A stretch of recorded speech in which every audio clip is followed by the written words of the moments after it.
بسم اللہ الرحمن الرحیم۔ یہ حدیث ہے، صحیح ہے ان کی، صحیح بخاری صحیح مسلم کی۔ حضرت سعد رضی اللہ عنہ سے روایت ہے، قال یا رسول اللہ ان لی مالا ولا یرثنی الا ابنۃ لی۔ یا رسول اللہ میرا مال ہے اور میری وارث نہیں ہے مگر ایک میری بیٹی ہے۔ فاوصی بثلثی مالی، یا رسول اللہ میں اپنے 2/3 مال کی وصیت اس کو کر دوں یا 2/3 کی؟ قال لا، فرمایا نہیں۔ قال فبالشطر، عرض کی شطر کی یعنی آدھے کی؟ قال لا۔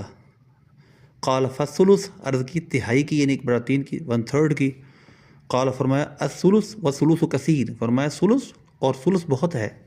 انک انتظر ورثتک اغنیاء خیر من ان تذرهم عالۃ یتکففون الناس، فرمایا تیرا اپنے ورثہ کو غنی چھوڑنا یعنی امیر حالت میں اپنے بال بچوں کو چھوڑنا، یہ اس سے بہتر ہے کہ تو ان کو چھوڑ دے عالتاً، مطلب نادار، یتکففون الناس، لوگوں سے مانگتے پھریں۔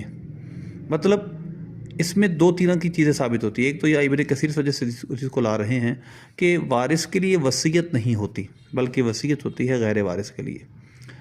تو اس کے دوسری بات پہلو یہ ہے کہ 1/3 سے وصیت زیادہ نہیں کی جا سکتی، اور تیسری سے بات یہ ثابت ہوئی کہ انسان کا اپنے ورثہ کو اغنیا یعنی امیر چھوڑنا، غنی کی جمع، اس سے بہتر ہے کہ اس کو آلدار یعنی لیالدار غریب حالت میں چھوڑے۔ تو اس سے پتہ چلا کہ اپنے اولاد کے لیے اس وجہ سے کوشش کرنا کہ وہ میرے بعد مانگتے نہ پھریں، یہ بالکل درست چیز ہے، یہ فکر کوئی غلط فکر نہیں ہے۔